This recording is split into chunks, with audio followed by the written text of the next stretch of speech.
Good day, everybody, and thank you for joining us today with Seattle City Lights Lighting Design Lab to talk about Seattle City Lights Miller Community Center Microgrid. My name is Armando Berdiel, Technical Development Supervisor for Lighting Design Lab and also Project Manager for this Miller Community Center Microgrid. Joining me today is Kincheiu. He is an engineer with our grid modernization team.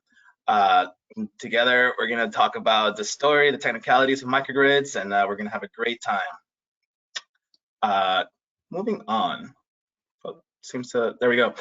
As you know, and you'll see, you are all muted for now, but please engage with us, write comments, questions. On the bottom right-hand corner of your GoToWebinar panel is going to be a chat feature. Any questions that you call out that we can answer live and are relevant, we will. And if not, we'll still look to get to your questions offline. Just note that the webinar is being recorded and a handout as well as a recording will be available after today. There's going to be about 30-second, 1-minute survey after the presentation is done. Please take it. Let us know how we did and how we can improve. Last of the housekeeping items here. Look for some upcoming trainings, especially a couple of HVAC performance testing for efficiency trainings, as we are in this period of measuring HVAC efficiency, rather relevant class, as well as December 6th, we are going to do a case study presentation of one of the first Mitsubishi systems in the United States. The Bayview Tower Apartments is a heat pump water heating system, solid use case with great load shifting strategies that got some great energy savings without sacrificing comfort. Should be a great one, so come and join. And right now, I'm gonna switch it over to Kincheiu. Again, grid modernization engineer, and this microgrid project that we're gonna be talking about today is a great part of their strategy and roadmap. Kincheiu, take it away and tell us about it, please. All right, thanks, Armando. Good morning, everyone. Maybe good afternoon, depends on where you are. Looks like today's main story is starting with our grid modernization roadmap, which was started in 2021 as we first roll out an official plan and roadmap. The upstream to that is the City of Seattle's decarbonization goal to achieve net zero emission by 2050. And we have the luxury of 100% non-emitting generation resources to begin with. So it's a logical choice to decarbonize through electrification, which also helps the declining revenue that the City of Seattle has been experiencing. I mean, Seattle City Lights has been experiencing. And also renewable integration is also one of the measures that for achieving this goal. So that's the reason why Microgrid makes our grid modernization plan as a key capability to develop. Next slide, please, Armando.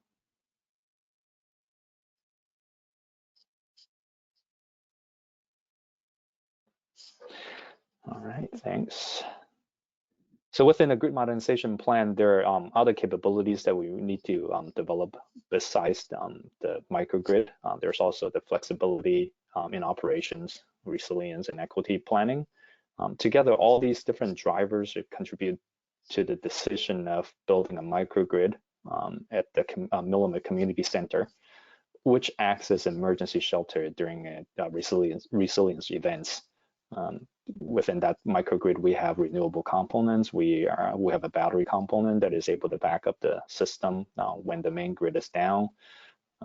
The Miller Community Center, it's serving as a hub for people to shelter when there's no energy source in the house, and is in a location that is convenient enough. There is also some switching capability for the microgrid to island and reconnect back to the grid. We're going to go into a little more details in the later slides. Next one, please, Armando. Awesome. No, thank you very much, Kincheiu. The grid modernization team, laying down that roadmap as we electrify and expect increased demand of electricity. Team is working very hard to lay out a strategy so our grid can accept it without any issues, and better yet, engage with residential, commercial, industrial customers in a more meaningful way with two-way communications. But getting back to, hey, like, let's focus on the project that we'll be talking about today, microgrids in general. First quote that I just wanted to focus on is that one at the top left. Hey, if you've seen one microgrid, you've seen one microgrid. As we say, properties, houses, buildings can be very unique in the way they operate. So the ancillary services that service these buildings or properties will be the same, such as microgrids. Very unique in their design and implementation. What is a microgrid? Essentially, it is a group of loads, electrical loads, that need to be serviced, and generation by, ideally, renewable distributed resources. And then these microgrids can operate alongside the main electrical grid or can separate from it, whether by a manual override or any adverse event that has a grid go down. And the microgrids can be an island powering that building, group of buildings, properties, or campus that they are tied to. As we consider microgrids and why install microgrids in Seattle, well, as much as our grid is a very resilient and strong grid, anything can happen. Lightning strike can hit a tree, go to some wires, or any other adverse weather effects, or any technical issues. Resiliency ensures that spaces will have power, will have lights, will have heating or cooling for communities to rely on these spaces that have microgrids as a great place for sheltering in place, emergency hubs, such along those lines. Microgrids also help provide energy back into the grid. So, for example, we're talking today as a solar microgrid. If you see the solar panels on the right-hand image, we're generating electricity renewably, and if the more we generate from solar, and there are other renewable resources, you can have microgrids from wind farms or hydro spaces, but as solar microgrids are the easiest ones to install. And the more energy you generate, and as soon as the solar power takes care of all the loads in the building or property, then the additional generation can help and go back into the main grid and feed power back into the main grid to relieve some of that strain. As we see these benefits and many more that we'll be discussing, we think it is important to talk about this technology, and we want to have a solid effort of education, both for internal City of Seattle and Seattle City Light staff, employees, crews, strategy developers, as well as external stakeholders, other installers, building owners, facility managers, owners, reps that can be interested in this technology. And the more we discuss these topics, the more mainstream they become, and the more we talk about the benefits, the more attractive it'll be in our space to start installing more of these. So for this project, we've chosen Miller Community Center to be our pilot location for the microgrid that we undertook. Some of the reasons as to why Miller Community Center in Capitol Hill was a great choice was, well, number one, it's as a community center, it is owned by the City of Seattle's Parks and Recreation Department. We have a great partnership with them as we're working together for this and a few other projects. But it's also a solid hub. It is right next to a middle school as well as a large park, and there are various community programs that are being held in this community center. Also, it did not have a diesel generator for backup power, serving all these communities and populations. Great choice to add that resiliency in there. But also did a solid amount of feasibility studies and realized that the structural integrity of the facility was very sound for us to install a microgrid there. And it had space, as you'll see the top-down view from Google Maps, space to add the battery enclosure right by the building. A little bit of the story of how this project came together. It's about 2016, I want to say. where we had the Clean Energy Fund 2 set of grants from the Washington State Department of Commerce. They awarded Seattle City Light a 1.5 million grant, where City Light met it with a $1.8 million amount, provided the staff and the strategy, the project management for the project. And we partnered again with the Department of Parks and Recreation to provide that location, the Miller Community Center, parks project managers as well. And we worked with some firms, as microgrids are new to Seattle City Light staff, engineers, operations. We wanted to work with others to install this one, and we would learn along the way. Worley Parsons Group Inc. Was the EPC, the main contractor for the implementation of the microgrid. And we also hired DNV as our owner's engineer. They have a great amount of knowledge when it comes to microgrids, and help oversee some of the implementation, the strategy, the programming, the design, giving us great options. And we're currently going to be working with the University of Washington, now that the project, the microgrid, has been installed, commissioned, running for a little bit, on gathering analytics and seeing how our use cases matched up. And speaking of our use cases, coming on this next slide. Well, first and foremost, we wanted to see how increased resiliency was going to be brought forth by the microgrid being installed. That is, can we successfully island the community center if we need to? If there is we can obviously simulate an islanding event, or because we're not necessarily going to wait around for an adverse weather or other issues to shut down the main grid. So we'll be testing this, and then testing how the community center can serve as an emergency hub. We are going to be objectively measuring how much solar PV generation is going to be generated into the building, going back to the main grid. Part of our agreement with Parks is they benefit from net metering up to 100 kilowatts a month, and they'll see a reduction on their electricity bill if there is additional solar generation. And yes, knowing that we are entering the winter month and Seattle looks a little gray these days, there is still some sun that is coming by, and we are seeing some generation. A little harder to measure because this microgrid is rather small. It's our test pilot microgrid, but we do want to see, hey, if we scale this, would it help defer additional distribution infrastructure? Will we be able to not build additional substations, things along those lines, if we could scale this microgrid generation? And also, we're going to be measuring ancillary grid services such as frequency regulation, ensuring that our frequency is our main grid is operational and it stays steady at those 60 hertz or what have you. At the very beginning, when we were looking to design and size the microgrid, our owner's engineer DNV helped us do a good amount of simulations for the space, emergency scenarios, to have the center serve as a hub.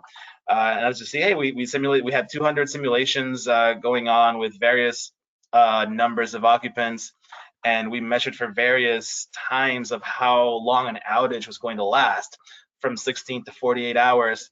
On the right-hand side, the example, the simulation that you're seeing was a scenario, and then late March on a cloudy day with 40 occupants, and we withheld that 48-hour outage. And through those calculations, our owner's engineers were initially adding some diesel generation backup power. We did ask, hey, like, we're at Seattle City Light, we're looking to electrify and decarbonize to help our greenhouse gas emissions and our regulations to be net zero by 2050, as Kincheiu mentioned. So no, we're not looking to have any type of diesel or fossil fuel generation help this resilient pilot. At the end of the day, we landed on a very conservative sizing and design that we actually blew out of the water eventually. But our original design was, hey, we will cover 100% of the loads for the center, which if every light was on and everything was on before efficiency projects were done, I think it was about 70 kilowatt of capacity that the center would take, even though on an average day it would use about 20 28 to 35 kilowatts of electricity. And we said our design was going to cover 100% of the maximum load for 16 hours and cover still a great majority of the loads 48 hours after. However, as we did the design, after the design, the Miller Community Center in 2017-18 underwent a couple of efficiency improvement projects. Lighting was turned to LED. There were some motion sensors installed as well. Replaced a boiler that was nearing end of life to a much more efficient one. And thus, some years later, when we were actually doing the islanding test, after a couple of days, we still had like about 23% charge across both batteries, knowing we have exceeded our conservative resiliency design. So great for noting the story that, hey, increasing efficiency before installing microgrid infrastructure will yield a lot of benefits and will help not oversize the design of a microgrid. A little bit of how the Miller Community Center looks from the top down in Google Maps. You see, let me see if I can use the spotlight here. Very flat, nice roofs here where the solar panels were installed, and you see a trash enclosure here, and this is where we ended up locating the microgrid enclosure. So here's another planned view. You'll see where the solar PV was being installed. And it's a good way to see, like, we have 3 inverters by the solar next to a combiner, and this combiner is then bringing that solar generation down to what used to be the trash enclosure. Now it is the microgrid and battery enclosure. And as part of the agreement with the Parks Department in kind, we are the Seattle City Light is installing a trash enclosure at another location for the Miller Community Center. Kincheiu, can you talk to us a little bit about the graphical one-lines of our microgrid and the components and the operations? Sure. There are 2 graphics in this diagram, and they're essentially representing the same thing, with a little more details on the one on the right. This is a schematic conceptual layout of the microgrid. Does not represent the physical connection. As Armando has alluded to a few times, that the microgrid has the solar component, the battery. It's connected to the grid when it's in the grid following mode, and then is able to island itself, which is represented by the on and off switch in the diagram on the left. There's the microgrid control system that is monitoring the operations of the grid and the microgrid itself and making all the decisions as we program it to perform to meet all those use cases.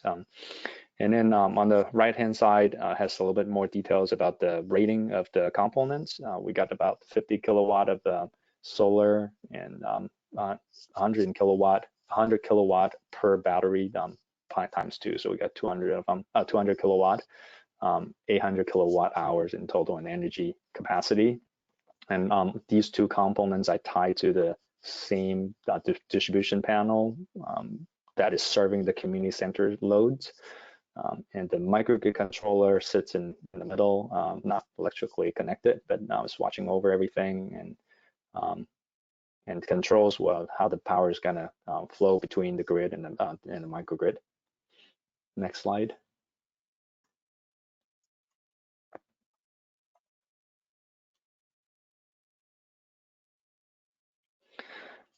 This one slide demonstrates the data flow between all these components. It shows a couple of meters that we purposely installed just for demonstration purposes. As you know, the battery components and solar, they got their own metering capability, but not to the revenue grade, and we added those 2 just to show and make it easier to for the operators and visitors of the microgrid to see what is really happening.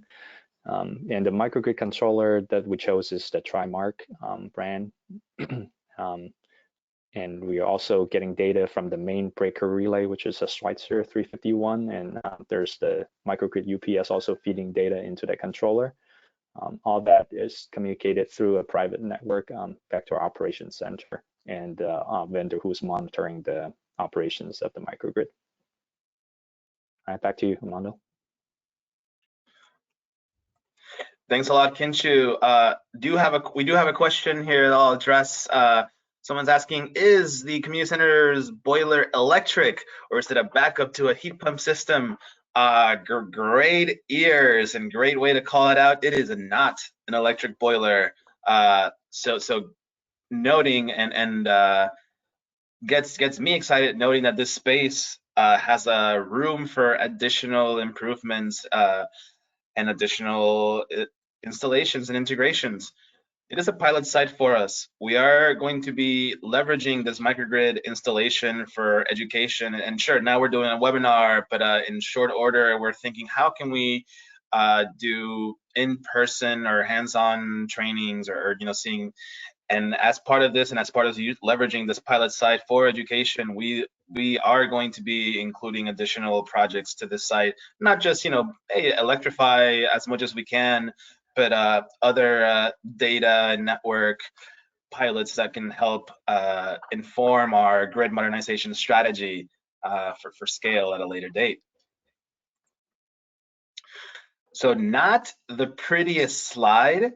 It does have a good amount of information, so I'm going to just walk through the components slightly here, noting that yes, this is a top-down view of the enclosure itself. Again, a handout of the slides will be available after the presentation, so if you want to take a look at this later, it's great as well, because you see a good amount of the numbers that Kincheiu was going over on the top left on the battery capacity and energy. But we start by having, and you won't see it here, so assume it's offside. We'll have the new weatherhead connection coming in, and everything starts here. We have a new main distribution panel by Eaton for 208 volts. Here are the 4 additional meters that Kincheiu mentioned that we installed, and I'll go back to that later. But noting here, the batteries that we selected, going through designs and seeing, hey, here are the batteries that we think are going to be the best for our application. They are higher voltage, and they operate at 480 volts. So we had to include a step-up transformer to then have another 480 volt distribution panel, because the voltage coming in from our lines is 208. The voltage battery uses is 480. Here, then from this distribution panel, we're connecting to the inverters of the batteries. These are both inverters for each of the batteries right next to them. Here's where the microgrid controller sits in the enclosure. And we do have a cabinet that is powering some security measures in the space, such as the electronic door locks on the outside of the enclosure, as well as some cameras and lighting. On here. So noting the microgrid controller, that's the image that we see there. And also this image is part of a set of videos that Worley Inc. helped make for us to help train our staff into understanding how the components work at a more technical and detail with operation and maintenance considerations. So again, good learning for us internally as well. And we're packaging as much as we can to then package it for external audiences. But the controller has a browser-based interface called Vantage, where we can remote in to the brains of the microgrid and understand and not only monitor and control, but also develop reports for historical data and understanding how our microgrid is operating at a granular level. Some of the ways these reports look, for example, we can there we go. We can see how the solar generation is occurring across the 3 inverters that we have, and obviously the combiner will be the sum of the 3 there. So we can see, is there actual solar being generated in a cloudy, gray winter day in Seattle? And here is the dashboard that Trimark made for us. This is the main screen on the Vantage interface, HMI. And good amount of data you can see here. We can understand where we go. Yeah, we can see here from active and inactive. We know that the microgrid is, and this is a day that we were doing some testing on one of the batteries, so not everything's going to look lined up, but yeah, we knew it was in grid following mode, so it's not islanded. The grid was connected to the microgrid. We know that, sure, both batteries were operational. However, we were testing a couple of things, and the second battery, so you can see the state of charge of the second battery was off. We completely discharged it, but the first battery still had an 80% charge. We can understand the output of the PV system. We have on the top right-hand side, we'll see a few of the alarms that we are monitoring for. Bear with me, I see that we have some questions coming in. So you have a question that says, does Sail City Light have a special rate schedule for a site that chooses to use microgrids? Today, I'll say no. However, and Kincheiu, feel free to add if I don't say this correctly. In the near future, we are looking to implement programs such as time of use rates, demand response, additional net metering, which net metering is more so if you're producing too much solar generation and feedback to the energy grid, you'll get a discount on your electric bill. So as we continue implementing our distributed energy resource strategy, we are going to engage with customers in two-way communications in ways that, hey, if you do have a microgrid that can not have you draw as much power from Sail City Light's main grid, there is going to be benefits for those customers. One other question that came here is, what factors let you to choose optimizers, inverters versus microinverters for the PV system? So it's a question around, hey, how did you come to choosing the inverters? And it'll be the first time I'll say is like, hey, I was not involved in the project when we were choosing those designs. However, I will take that question offline because I think it is an important one, especially knowing that there are such things as the smarter inverters and things out there. So Greg, I'll look to follow up with you offline on our inverter decision, and if anyone's curious, feel free to send a note as well. Moving on, we'll just another showcase of the components, but with real live images. Again, on the left-hand side, we have the 4 additional meters that we installed, and they are outside of the enclosure. We did this because we consider the enclosure to be a very secure space. We don't want anyone that shouldn't be inside of it inside. It's not technically high voltage. We have 480 volts, but again, enough live electronics that we really don't want people there that shouldn't. And we have escorts from our operations group for anyone that needs to go inside. But for reading the utility meter, we have a convenient meters outside, and we did want to separate the 2 batteries, the solar PV, as well as the utility meter on the outside. On the right-hand side, hard to see, but there is the new 150 kVA transformer that we installed to have this microgrid come on site. And in the middle, we'll have an image of how it looks like from the top of the stairs next to the street level.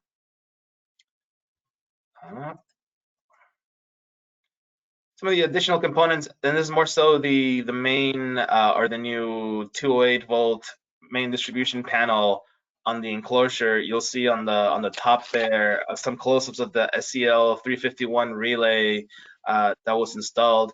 And from what I understand, this relay is quote unquote a little bit overkill for a 200 kilowatt capacity microgrid, but it was a good partnership because our substations and our operations teams are more familiar and use the SEL 351 relay across our substations and sites. And it was great for them to even come in and work with our EPC Worley to program the settings for the relay. So it's a good set of partnership there. You'll see, yeah, another image of the microgrid controller and the main breaker there by Eaton. On the roof, we round up, so it says 50 kilowatts, but to be extremely specific, the solar PV generates 48.18 kilowatts of DC and about 42.8 kilowatts AC of power across these 3 inverters, going to a combiner to then go back down to the panels there. But we do have 132 LG panels that are 365 watts each. The batteries themselves, they are by NEC. They are their distributed storage system solution. Interestingly enough, NEC during and you know, a lot of things happened. This project started in 2016. 6 years later, a pandemic in between, NEC sold their batteries to LG. So now they're going to be LG batteries. And these are things that happen in projects. But however, batteries work well. They have 2 cabinets each of 13 lithium-ion cells that you see on the left-hand side. On the right-hand side, and I'll go back to it, you see some of the other components. Their arrows HMI is on the top there, on the black box. The red box is a fire suppression box that I'll talk about a little bit later. Kincheiu, were you gonna add anything? I saw you come on. It's all good. Sounds good.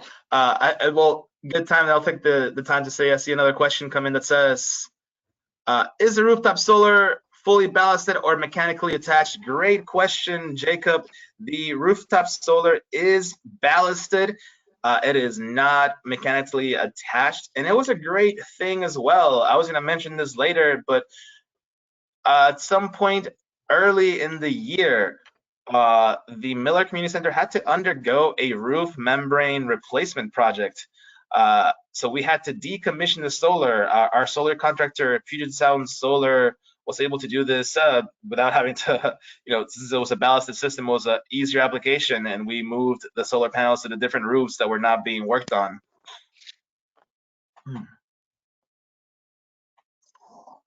One other question on, hey, why do you have those sub-meters? Because yes, City Light does require net meters for PV arrays. And yes, the sub-meters that we did add are for monitoring purposes. They were, as is the pilot site that we are learning from, the sub-meters that we have on the outside for the solar PV are for monitoring purposes. That is correct. Kincheiu, having you talk a little bit about the benefits that we're seeing here for the project. Sure, yep. Benefits. Besides providing backup power to the community center, why is City Light investing the $1.8 million in this project? We mainly look at it as a test bed for our own staff.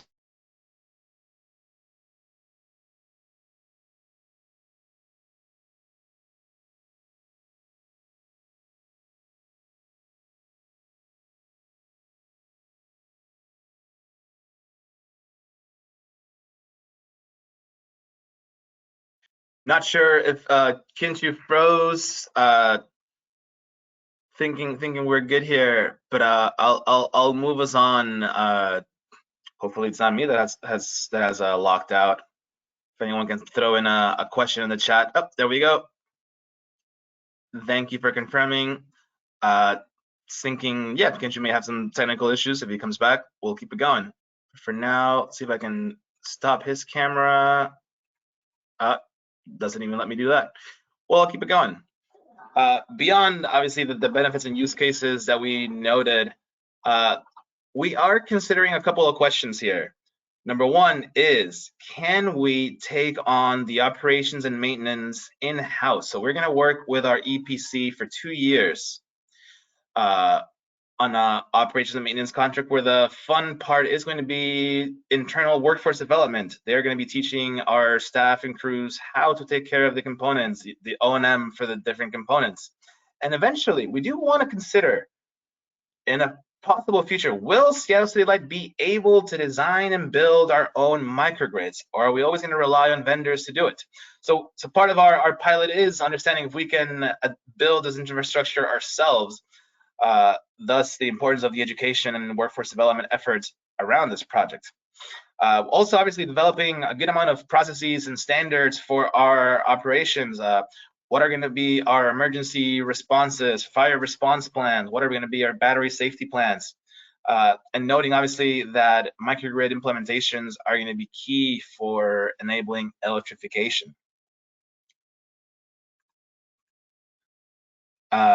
A little bit of a look at reality here.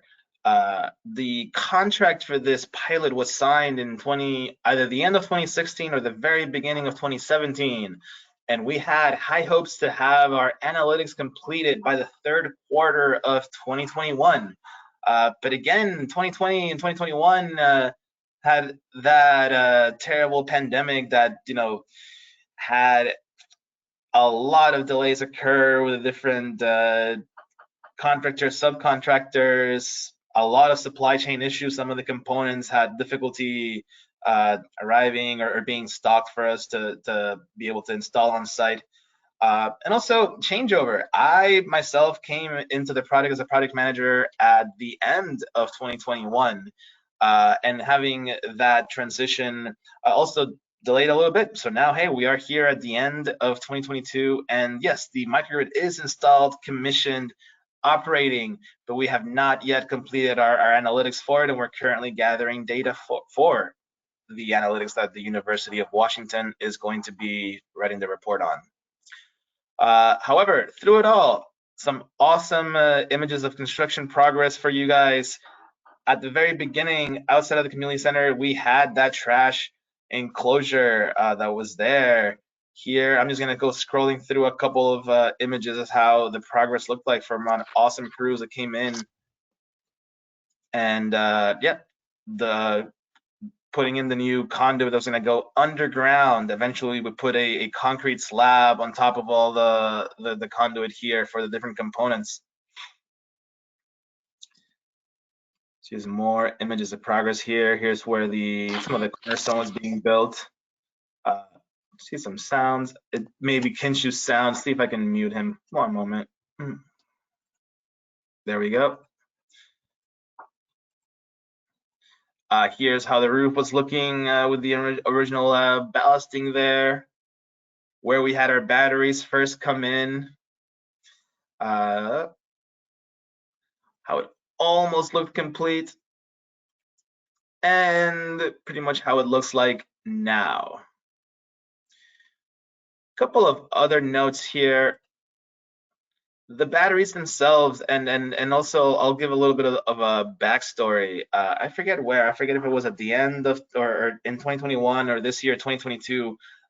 There was a large microgrid project in Arizona that had an issue with one of the battery systems that eventually led to an explosion and a fire that lasted over 48 hours. I forget how long it lasted. And there were casualties for that Arizona Fire Department that responded to it. Thus, a huge importance on safety, security, fire suppression. Our battery systems do have an internal detection system and a chemical fire agent ready to go off if any smoke or fire detection is occurring.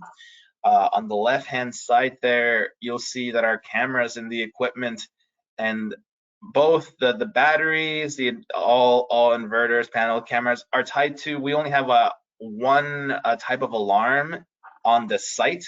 However, the system is going to send various alarm codes to our microgrid controller depending on what emergency is occurring. Noting that some of the procedures will be, as we have our contractors monitoring the site, as well as our SOC, that's our System Operations Center, where our dispatchers sit. If there is an emergency event, depending on who hears it first, be it someone at the site that hears the alarm, just it's within earshot of the alarm, or there's an alarm code that goes to our contractor, there's an alarm code that goes to our System Operations Center. Whoever sees the emergency first will dial the authorities first, the fire department, and then they will reach out to our System Operations Center, ensuring that everyone's in the know that there is an emergency going on. On the bottom there, you do see a couple of the manual shutoffs for our inverters and powers. If anything is going on, we can manually shut them off. Again, noting that those monitoring meters and the utility meters is outside the fence. The fence we consider a climb-proof fence, and that's for ease of access. I see, I think, a comment coming in. Yes, joining us is the resource conservation manager that was part of the Parks Department, now working for City Light on our distributed energy resource strategy, noting that a lot of the lessons learned around safety are going to be critical as we continue thinking about distributed energy resources. Solid comment, and indeed.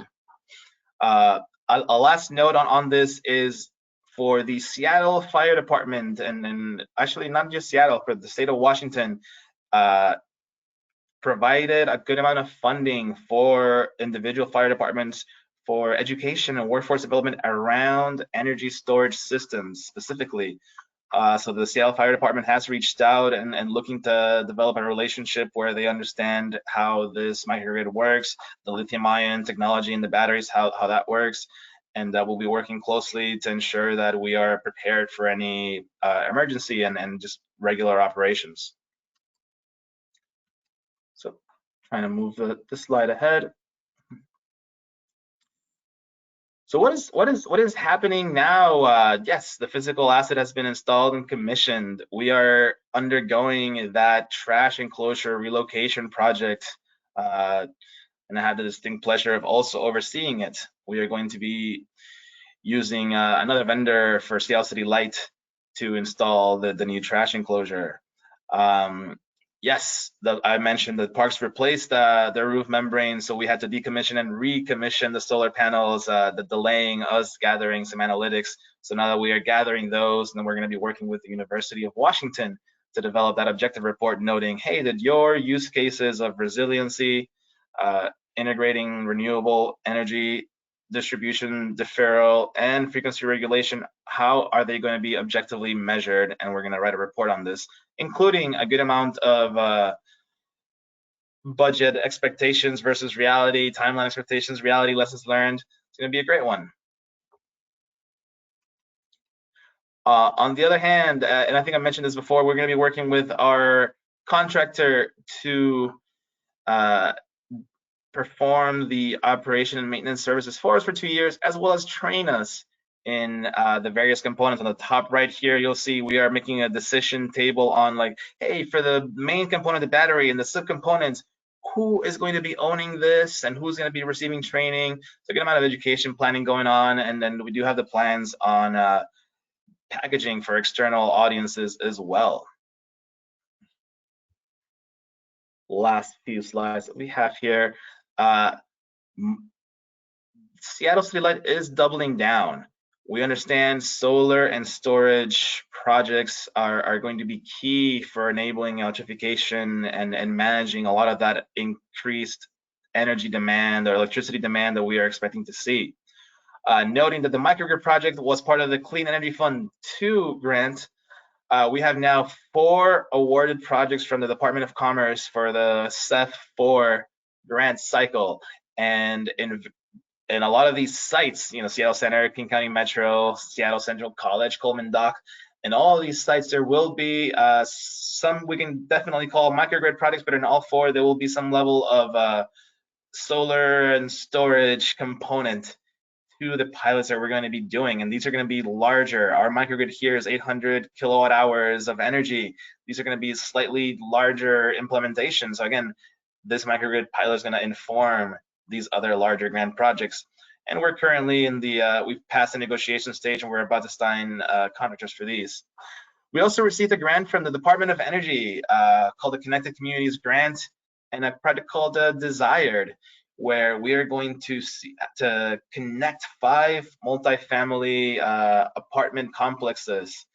And we're going to demonstrate, calling out here, some energy efficiency, electrification, and grid services in low, middle income multifamily buildings. I do understand they're going to be a solid amount of heat pump water heater technology implemented, as well as solar PV and a system to transfer energy across the 5 multifamily projects. So very, very interesting projects, pilots, and grant research projects coming on board, as well as we are developing a distributed energy resource strategy in Seattle City Light to better understand how we are going to work with our customers and ratepayers to have that 2-way communication on just energy sharing. It's the best way I'll describe it. Kincheiu, but are you back by perchance? I think I heard you, and if you're back, yeah, I'll see if Yeah. we can close us out with this slide here. Okay, I can try. Thank you, everyone. I'm back. Sorry about the interruption. So this slide talks about the FEMA BRIC grant, which we just submitted application to yesterday. This one is this project idea started with the resilience planning. We're thinking about all the possible scenarios that is going to have great impacts on the grid. That is going to cause a lot of resilience events, wide area outages, severe impacts on the infrastructure, generation sources, and all that.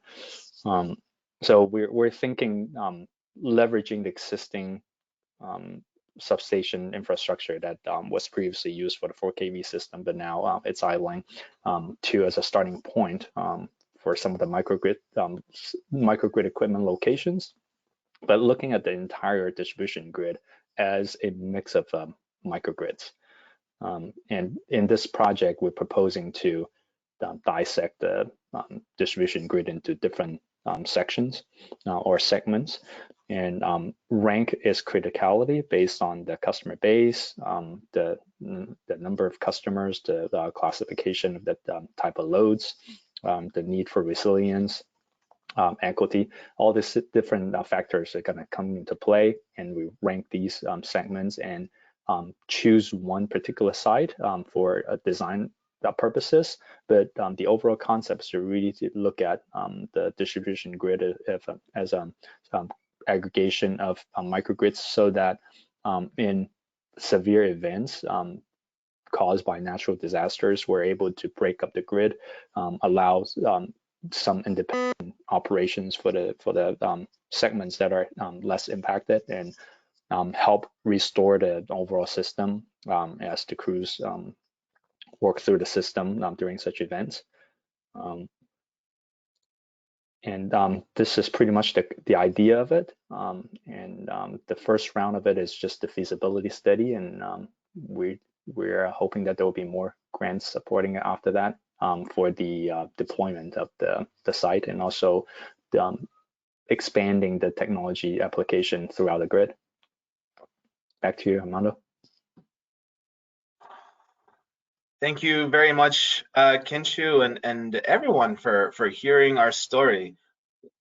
Quick summary here. What you've heard today is the story of how our grid modernization team understands that we are going to see a lot of increased energy demand come our way, and they develop a roadmap of various different types of projects, not just distributed energy resource projects, on how to better be prepared for all that demand.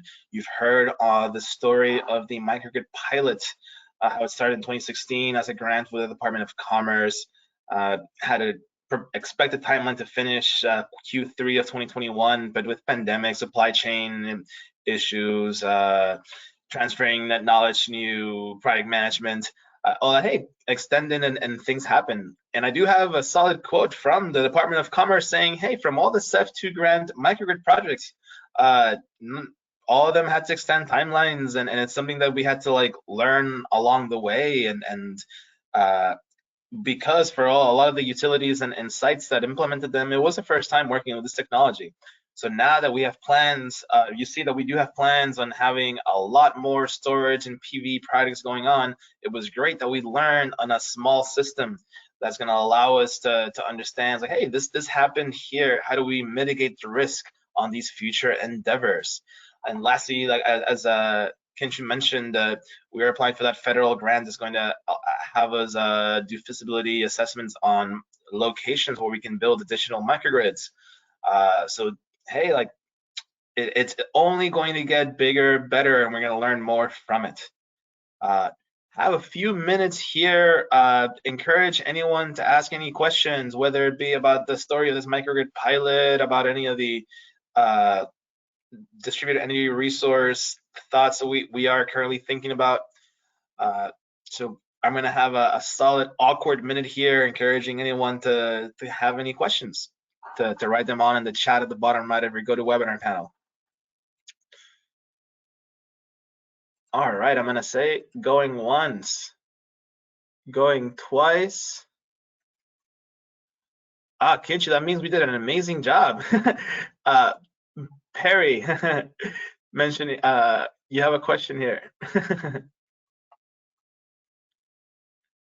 But yes, noting there is that 30-second and 1-minute survey after this webinar. Let us know how we did, how we shared the story. If there's more that you want to hear or any questions that you do have offline, please give us that feedback. We'll follow up. Very sorry, I cannot allow you to have your mic on. However, that is something that we'll look at later. It's just a limitation of how we set up our GoToWebinar.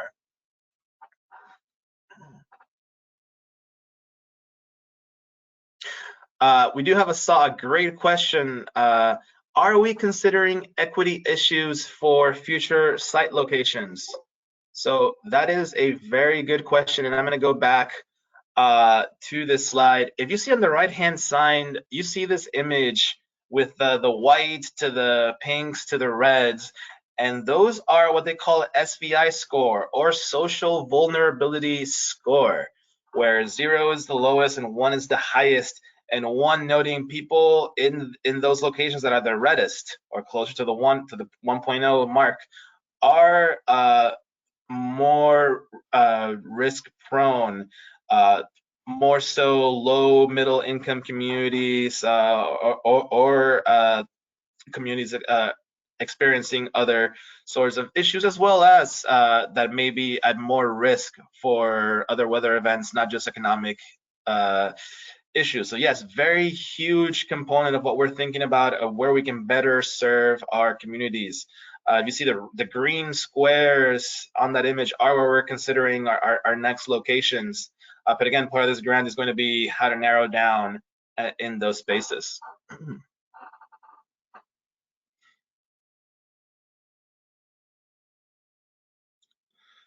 And Perry, you've been in our webinars enough. I'll be happy to follow up by email or offline on your question. Oh, I think you wrote it in.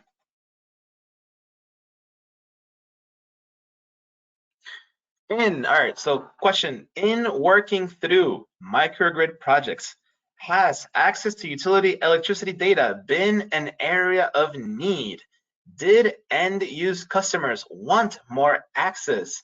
And in this specific pilot, because our quote unquote customers are the parks department, no, it was not necessarily like a big ask of them. There is, however, a huge interest in understanding how the billing works and the net metering is going to work. And if there are any discrepancies on the bill, that is more so the information looking for, not necessarily the values on consumption versus generation, if that is what you're asking about. However, that being said, I can see if it is another non-city customer to implement such project. I do see an argument for them asking on additional utility electricity data. But in terms of like what and what access, that's going to be a fun discussion, I'm pretty sure. Yeah, I would like to add something to that. Once we start Please. rolling out the time of use rate program, I'm really sure the customer will be really but will be willing to will be really interested in getting the data, knowing how their system is behaving and how that affects their electricity bill. No, yeah, thank you very much, Kincheiu. Not that we're gonna hold us to this, but do you know when if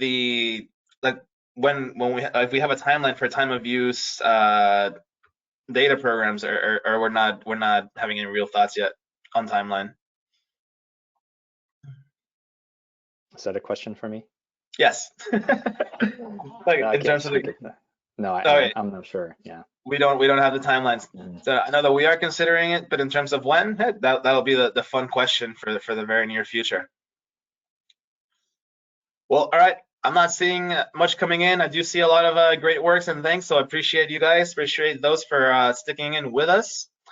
You guys have a solid 5 minutes of your life back. Again, thank you for joining us. It has been a fun time. Have a great day. Bye, everyone.